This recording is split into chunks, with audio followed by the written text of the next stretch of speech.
BJP संगठन से टक्कर लेगी कांग्रेस। कांग्रेस संगठन को मजबूत करेंगे नाथ। कांग्रेस ने बनाया 2023 को प्रतिष्ठा का चुनाव। जिला अध्यक्ष को सेक्टर मंडलम का जिम्मा। कांग्रेस के लिए विधानसभा चुनाव प्रतिष्ठा का चुनाव होगा। कांग्रेस ने मन बना लिया है कि वो अब सीधे बीजेपी संगठन से टक्कर लेगी।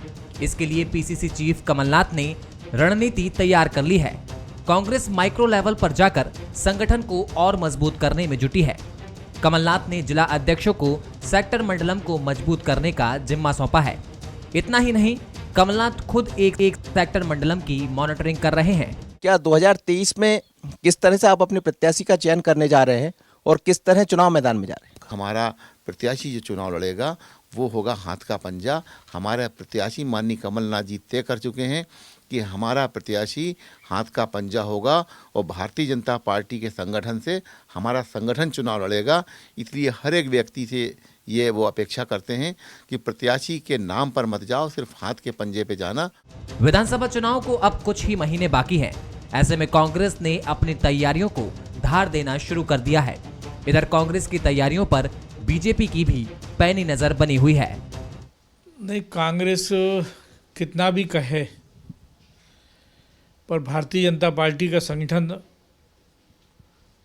निचले बूथ स्तर तक है और बड़ा मजबूत संगठन है। कांग्रेस नकल करके क्या करेगी? कांग्रेस के पास कार्यकर्ता ही नहीं है, तो काय के संगठन कांग्रेस बनाएगी।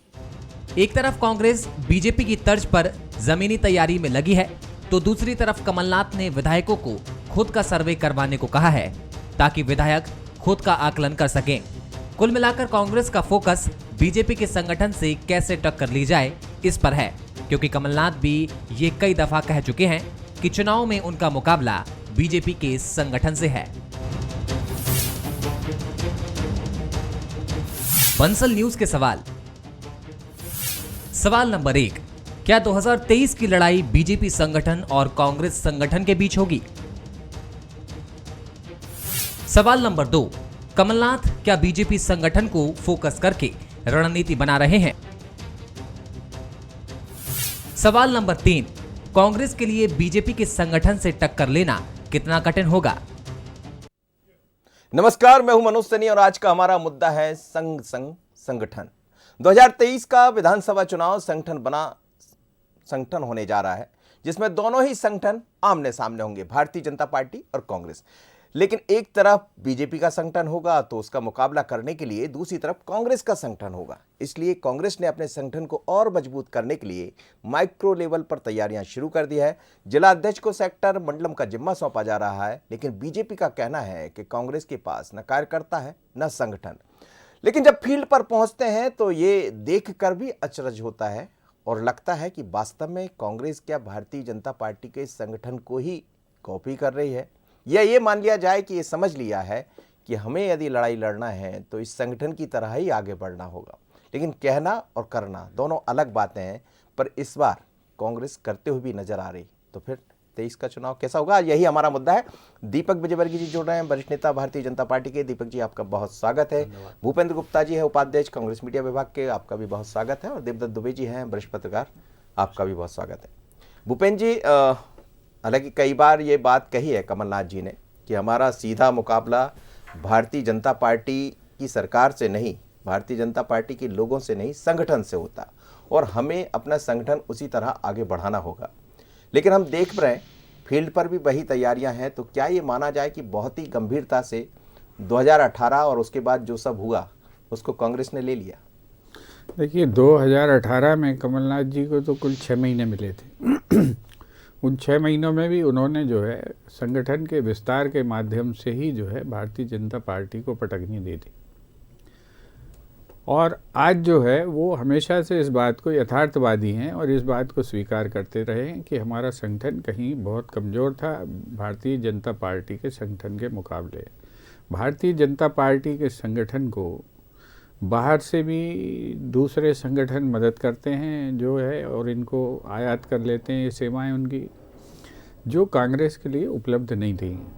तो इसी आधार को लेकर हम लोगों ने अपना जो है कमलनाथ जी के नेतृत्व में, उनके मार्गदर्शन में उसकी सूक्ष्म संरचना की है।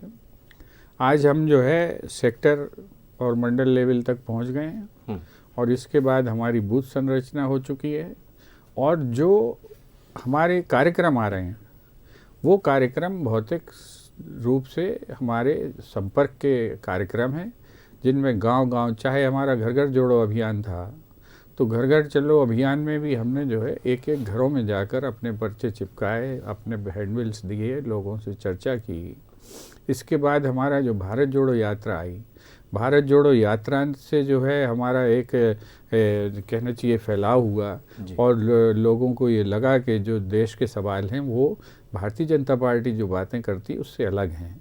उसके बाद हमारा जो है समानांतर जो कार्यक्रम चला, जो भारत जोड़ो यात्रा के लिए भी कार्यकर्ता तैयार करता था और जो है हमारा फिजिकली संपर्क अभियान था, वो अभियान गांधी चौपाल के माध्यम से चला और गांधी चौपाल के माध्यम से भी हमने जो है व्यापक रूप से जनसंपर्क इस्टेब्लिश किया और हमने कार्यकर्ता तैयार किए हैं। आज करीब जो है 2000 चौपालें हम लगा चुके हैं। अब हम इस कार्यक्रम का और विस्तार कर रहे हैं और ये कार्यक्रम के विस्तार के माध्यम से अब हम ई गांधी चौपाल और बूथ गांधी चौपाल लगाएंगे और वहाँ तक जाएंगे। अभी जो पहला कार्यक्रम हम लोग हाथ में ले रहे हैं भारतीय जनता पार्टी के जो दुरंगे चेहरे हैं उनको एक्सपोज करने के लिए, ये रोज़ बात करते हैं गौ माता की और गौ माता के इनके कार्यकर्ता, इनके जो नेता जो गौशालाएं चलाते हैं वहाँ पर रोज़ जो है गौ माता की हत्याएं हो रही हैं, मर रही हैं, तो उनकी खालें सार्वजनिक रूप से उतारी जा रही हैं, उनके डिस्पोजल का पूरा सिस्टम लेकिन ये जो सेक्टर मंडलम की आप बात कर रहे हैं ये कैसे, क्या जैसे भारतीय जनता पार्टी में मंडल है तो बीजेपी ये कहती है कि आप क्या मंडलम हो गया, सेक्टर की बात तो वो भी करते हैं, आप भी करते हैं, पर जो फील्ड पर दिखाई दे रहा है, जैसा मैंने भी देखा उसमें कोई क्योंकि वो तो दर्ज हो गया कैमरे में जो दिखाई दे रहा है, तो क्या ये माना जाए यही माइक्रो मैनेजमेंट, एक तरफ गांधी चौपाल एक तरफ ये? नहीं, अभी नया कार्यक्रम हमारा हाथ से हाथ जोड़ो है। उस हाथ से हाथ जोड़ो कार्यक्रम से भी हम घर घर जाएंगे, गांव में जाएंगे, प्रभात फेरियां निकालेंगे।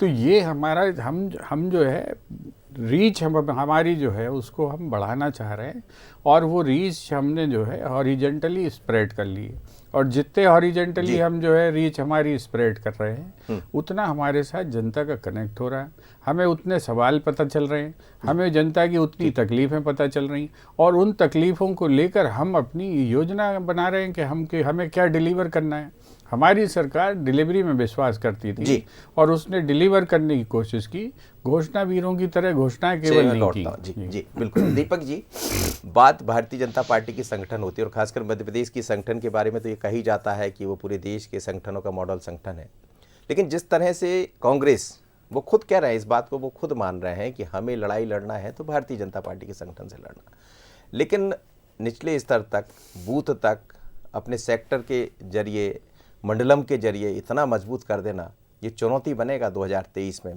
भारतीय जनता पार्टी की। देखिए, कांग्रेस पार्टी अपने संगठन को कोई भी दिशा देने के लिए स्वतंत्र है, ये मानने के लिए भी स्वतंत्र है कि वो जो कुछ कर रहे हैं वो बहुत मजबूत स्थिति तक पहुंच जाएगा। लेकिन मैं समझता हूं कि किसी भी स्ट्रक्चर को देखने के पहले ये ज़रूरी है कि उसका निर्माण कैसे हुआ है। भारतीय जनता पार्टी मूलतः कैडर बेस्ड ऑर्गेनाइजेशन है, मतलब वो संगठन के जरिए ही विस्तारित हुई है। कांग्रेस पार्टी और भाजपा में ये मौलिक फ़र्क है। कांग्रेस पार्टी तो पार्टी बाद में बनी, पहले तो कांग्रेस है, वो सम्मेलन है एक्चुअली। सम्मेलन क्या होता है? सम्मेलन में एक नेता होता है, भाषण देने वाला, फॉलोअर्स होते हैं।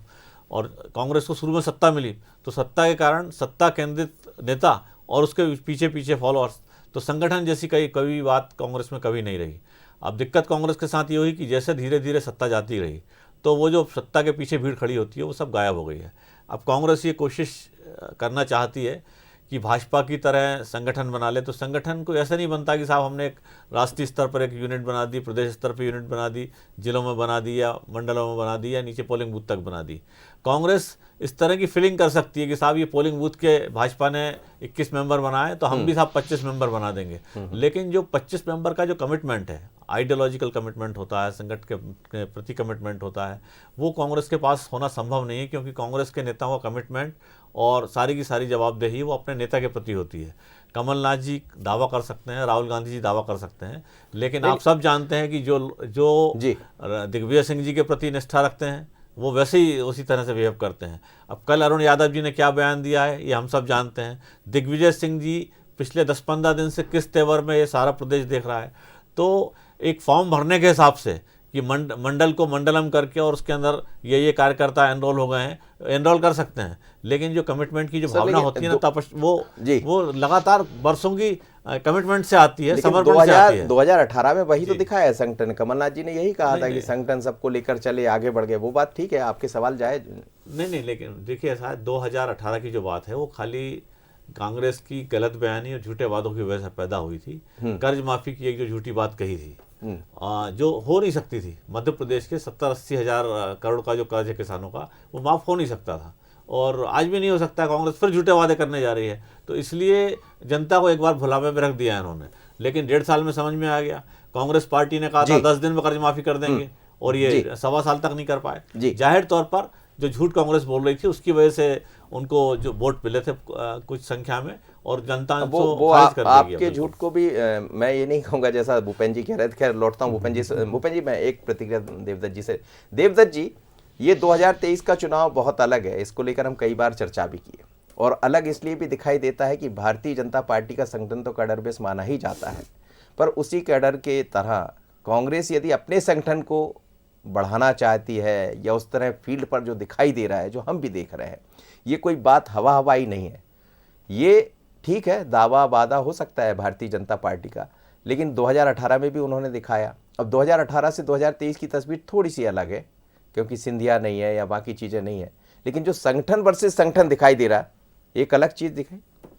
बिल्कुल, 2023 का चुनाव मध्य प्रदेश की राजनीति में अभूतपूर्व हुआ।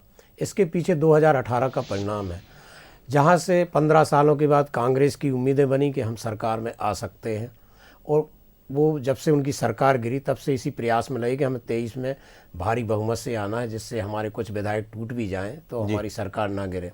और भाजपा तभी से ये सोच रही है कि हमने कौन सी चूक कर दी जो हम सब कुछ करते हुए भी कैडर से सब कुछ जन सरोकार के बावजूद हम सरकार से बाहर हो गए। तो भाजपा उसी गलतियों को ढूंढने और सुधारने में लगी है। लेकिन आप देखेंगे कि 2018 के पहले जो प्रदेश की स्थिति थी कि भाजपा सभी नगर निगम जीती थी, आज वो 7 नगर निगम पर हारी है और पंचायत चुनाव में भी हमने कसमाकस और वो सब देखा। तो जो परिदृश्य किसी एक के पक्ष में नहीं है, दोनों दल बहुत मजबूती से संगठन स्तर की जमावट कर रहे हैं। वो कांग्रेस अपनी जो कमजोरी थी संगठन की वो दूर कर रही है और भाजपा अपनी कमियों को दूर कर रही है। कुछ लोक लुभावन नई घोषणाएं आ रही, जैसे 1000 रुपये वो महिलाओं को अभी घोषणा की है। तो दोनों दल समझ रहे हैं कि चुनाव आसान नहीं है। दोनों दल बेहतर प्रत्याशियों के चयन के ऊपर अभी से फोकस कर रहे हैं, क्योंकि कैडर कई बार काम नहीं करता। यदि आप प्रत्याशी बेहतर ना दो, आप देखते हैं कि निर्दलीय जीत जाते, सपा बसपा के प्रत्याशी भी जीत जाते, वो कहीं कहीं किन्नर भी जीत जाता, क्योंकि दोनों दलों के प्रत्याशी पसंद नहीं करती जनता। तो बेहतर प्रत्याशी भी एक बहुत बड़ा मुद्दा रहेगा और बूथ पर तो मजबूती रहेगी जो कर लेगा। लेकिन बड़ा अभूतपूर्व चुनाव होने जा रहा है, क्योंकि जो तैयारियां 2-4 महीने पहले होती थी दलों में, वो हम 1-1.5 साल पहले से देख रहे हैं और बड़ी ज़मीनी स्तर पर जमावट भी हम पहली बार महसूस कर रहे हैं कि जहां दोनों दल के कार्यकर्ताओं की मोबाइल नंबर और वो लिस्टिंग सब शुरू हो गई। बिल्कुल आप ठीक कह रहे हैं और इसीलिए ये कुछ अलग है चुनाव। जी भूपेंद्र जी, आप कुछ कहना चाह रहे थे? मैं ये कहना चाह रहा हूँ कि जो दीपक विजयवर्गीय जी हैं उनका मैं बहुत धन्यवाद देता हूं कि उन्होंने कम से कम इस बात को स्वीकार किया है यहाँ पर कि किसानों का कर्जा जो है माफ़ किया नहीं जा सकता और ये सब जो है झूठी बातें हैं। तो बिल्कुल निश्चित रूप से उनका अनुभव जो है उनकी पार्टी के बरक्स बिल्कुल सही है, क्योंकि इन्होंने 2008 में वादा किया था कि हम 50,000 रुपये का कर्जा माफ़ करेंगे और आज 15 साल हो गए हैं। संभव है कि 100 साल बाद तक ये यही बात करते रहें और 100 साल बाद भी ये इस कर्जे को माफ़ नहीं कर पाएँ। लेकिन हमारी पार्टी ने जो कहा वो करके दिखाया, और केवल दिखाया नहीं, ये 3 साल से जो झूठ बोल रही थी ये पार्टी, इन्होंने विधानसभा के पटल पर 3 बार स्वीकार किया कि हाँ कर्जा माफ़ हुआ है और इतने 1000 करोड़ रुपये का कर्जा माफ़ हुआ है। और हमने पहले दिन से कमलनाथ जी ने कभी भी जनता के साथ झूठ का रिश्ता नहीं रखा।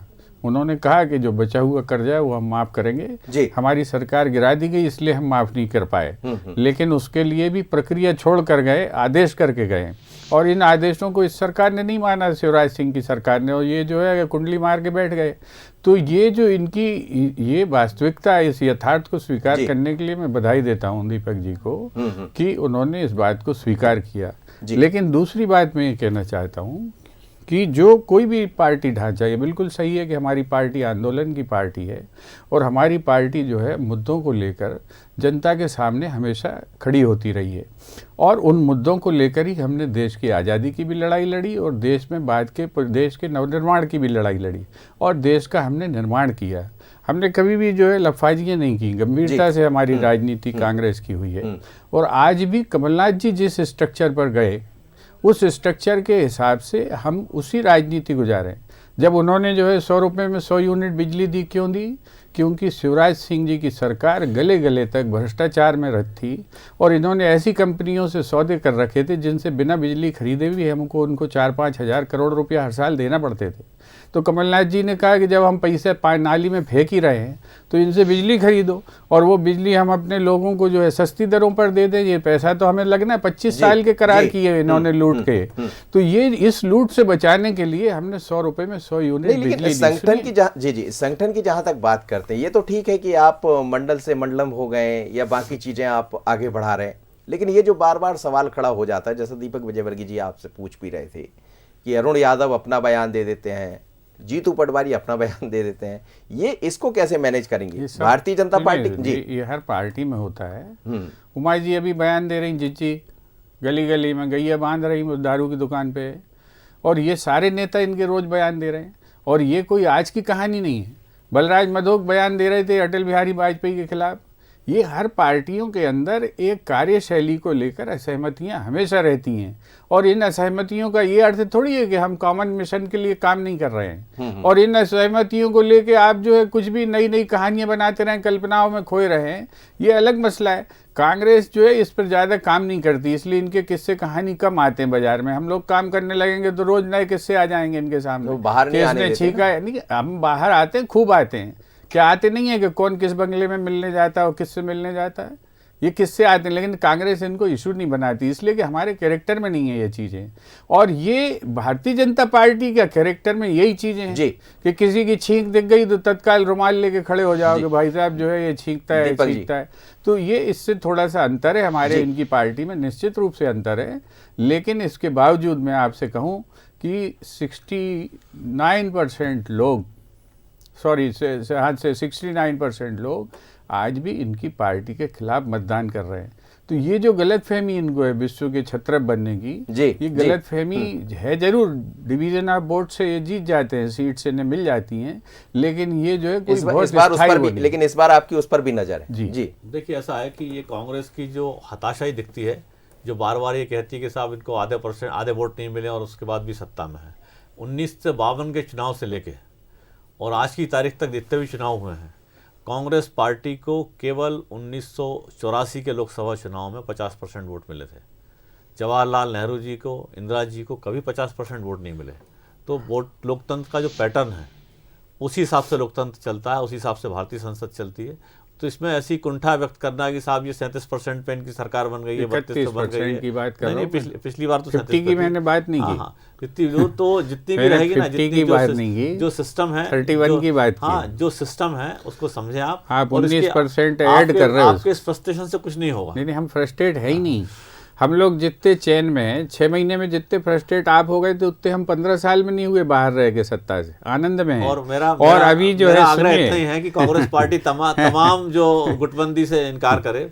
अब दिग्विजय सिंह जी तो इतने फ्रस्ट्रेशन में है कि वो जो पूरी यात्रा में पूरे कन्वेनर हमारी पार्टी बीजेपी के भीतर सब ठीक है, बीजेपी के बारे में कुछ कहिए। बीजेपी के अंदर जी के बारे में सवाल है उनके। नहीं, उनकी बात का भी जवाब देता हूँ। देखिए, ऐसा है, जो बेसिक जहाँ से आपने जो चर्चा शुरू की है कि संगठन का जो कार्यकर्ता है उसका कमिटमेंट, तो भाजपा के जो कार्यकर्ता है उसका कमिटमेंट, बहुत बड़े बड़े नेता आते और जाते रहे भाजपा में, केवल विचार के प्रति होता है। और कांग्रेस का तो कोई विचार नाम की चीज़ नहीं है ना, कांग्रेस तो सम्मेलन है जिसमें कई तरह के विचार आते हैं। तो इसलिए उनका जो कमिटमेंट है वो अपने नेता के प्रति रहता है।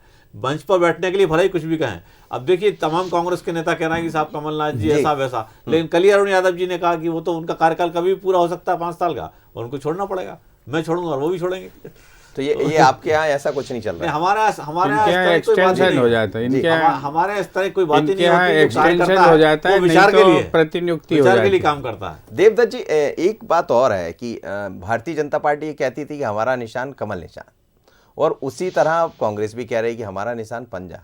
ये बात सच है कि दोनों के यही निशान है, लेकिन इसको लेकर जाना और प्रत्याशी को दूर कर देना, आप चेहरा मत देखिए, आप निशान देखिए, जैसा कांग्रेस का अब दावा है, क्या ये निशान दिखा पाएंगे?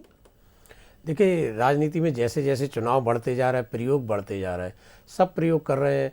तो कांग्रेस अभी तो प्रत्याशियों से, विधायकों से खुद कह रही कि आप अपना आकलन करिए, आप अपनी देखिए क्या स्थिति और हाँ बताइए।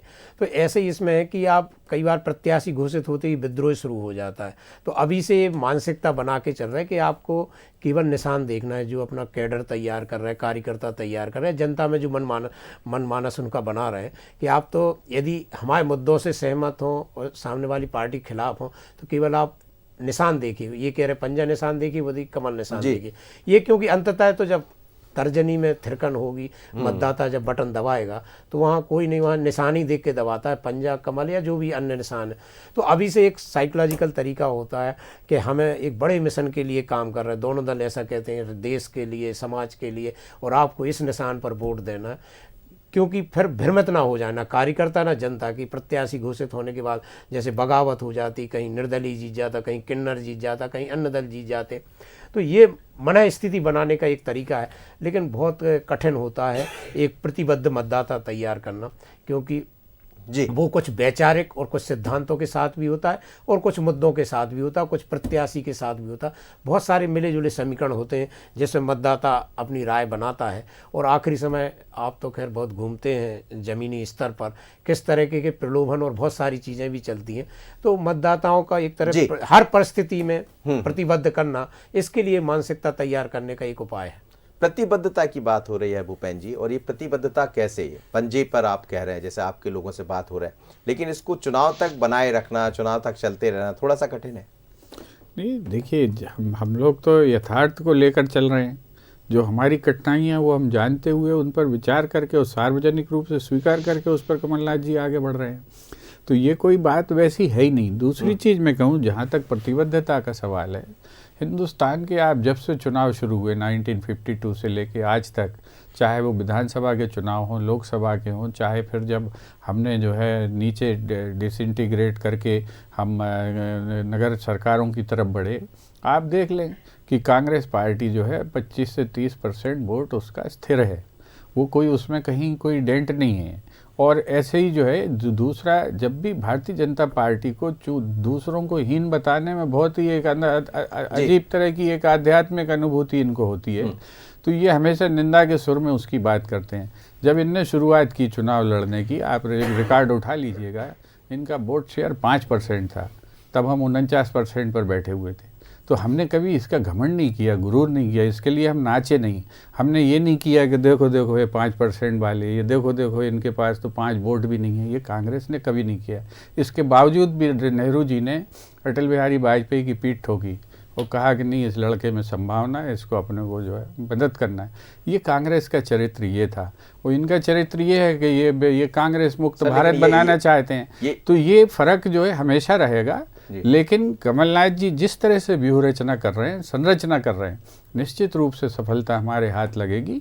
और इस आशा के साथ हमारा पूरा संगठन काम कर रहा है। हम पंजे को लेके चल रहे हैं और पंजा जीतेगा। व्यू रचना है दीपक जी, इस बार व्यू रचना, और आप फंस ना जाए व्यू रचना। देखिए, ऐसा है कि व्यू अपने जो कुछ भी रणनीति बना रहे हैं उसको व्यू रचना का नाम दे दें या कोई भी नाम दे दें, कांग्रेस पार्टी उसके लिए स्वतंत्र है। जो कुछ कर रहे हैं उसको भाजपा की तर्ज पर बनाने के लिए भी स्वतंत्र है, बल्कि उसका स्वागत है, क्योंकि कोई भी लोकतांत्रिक नहीं, वो भाजपा भी पहले जैसी नहीं रही। आप माफ करिएगा, आप जिस जगह से प्यारीलाल खंडेलवाल जी और बाकी लोगों की बात करते तो वर्तमान की भाजपा भी देख लीजिए थोड़ा सा। नहीं, देखिए, ऐसा है, भाजपा, जो मैं कह रहा हूँ आपसे कि भाजपा विचारों के जरिए ही जुड़ी हुई है। और मैं समझता हूँ कि कांग्रेस पार्टी को उस स्ट्रक्चर को पाने में मूलभूत रूप से बदलना पड़ेगा, तो बदलना संभव नहीं है, क्योंकि बदलाव तो फिर शुरू होगा कि राहुल गांधी आप भी तो सबसे 200 से 300 तक पहुंचे ना। नहीं, हम 2 से पहुंचे हैं, बल्कि भूपेंद्र जी ने तो हमारा ज़्यादा मत प्रतिशत बता दिया था। असल में 1952 में तो कांग्रेस को 47% मिले थे और हमको 3% ही मिले थे। नहीं 5% तो हमको 1980 में जाके मिले थे, 1985 में हमको 7% वोट मिले थे, उससे परहेज नहीं है। बात यह है कि किस तरीके से आगे बढ़ते हैं, किस प्रतिबद्धता के साथ आगे बढ़ते हैं, किस नियत के साथ आगे बढ़ते हैं, और लोकतंत्र के जो बेसिक चीज़ हैं उनके साथ आगे बढ़ते हैं कि नहीं। अब चूंकि राहुल गांधी जी जैसे नेतृत्व में बढ़ना चाहते हैं, तो मैं नहीं समझता कि किसी भी तरह की कोई प्रतिबद्धता जैसी कमलनाथ जी भी है ना मध्य प्रदेश में, मध्य प्रदेश में कमलनाथ जी भी, और वो वही तो दिखाई दे रहे हैं। कमलनाथ जी को तो अरुण यादव जी, जीतू पटवारी जी, दिग्विजय सिंह जी मानने को तैयार नहीं है। इसीलिए देखिए आप रोज सवाल पूछना शुरू कर दिया, शिवराज जी भी सवाल पूछ रहे हैं, कमलनाथ जी उनसे वो तो अध्यक्ष के नाते, जी। और 15 महीने आप मुख्यमंत्री रहे, तो आपने जो कमिटमेंट किया था, जो जनता के दरबार में जाके बात कही थी, वो आपने कोई पूरी नहीं की। वो सवाल है उनके। दीपक जी, आपने 50,000 के कर्जा माफी पे कुछ बोला नहीं। मैं बिल्कुल आपको बता आपके देता हूं, जिस बात का जवाब नहीं मिला है आपको, 100 साल में तो खरीद हो गए, जिस बात का जवाब नहीं मिला है, मैं 100 साल में तो खरीद हो गई। हमने जो बात की आपस में कि किसी कर्ज माफी की, लेकिन अंततः जो समाज के विचारवान लोगों से हमने चर्चा करने के बाद इस नतीजे पर पहुंचे कि इस तरह की फ्रीबीज का जो भी सिस्टम है, जैसे कांग्रेस करती रहती है ना हर चुनाव में कि कर्ज माफी कर देंगे, नहीं, सरकारी पेंशन कर देंगे, बिजली फ्री कर देंगे, इससे किसी देश का निर्माण नहीं होता है। और हमारा इतना ही कहना है कि अगर हमने किसानों को जो राहत देने का फैसला किया था, तो हमने उसके राहत नहीं, आपने कहा था 50,000 का कर्जा माफ करेंगे, आप जो है झटकर 50-100 साल में तो कर दोगे माफ। बहुत छोटी प्रतिक्रिया पंजा और कौन सर, अब समय जाता। देखिए, दोनों दलों के दावे और वादे सब कुछ रहेंगे, प्रश्न करेंगे, प्रश्न प्रति प्रश्न होंगे, लेकिन उत्तर अंततः जनता देगी, जो 2023 के लास्ट में मिलेगा उत्तर इस प्रदेश को कि आखिर वो किस पर भरोसा करेगा। किसका संगठन कितना काम कर पाया। दावे तो दोनों दलों के हैं, लेकिन ये पहली बार 2023 में दिखाई दे रहा है जब फील्ड पर, जमीन पर ना तो कांग्रेस ने अपनी जमीन छोड़ी है, ना ही भारतीय जनता पार्टी ने जमीन, इसलिए चुनाव बहुत अलग होंगे। आप तीनों मेहमानों को बहुत धन्यवाद। भूपेंद्र जी आप जुड़े हैं, दीपक जी और साथ ही देवदत्त जी। आगे देखिए अफसरनामा मत्स्य विभाग की प्रमुख सचिव कल्पना श्रीवास्तव के साथ। नमस्कार।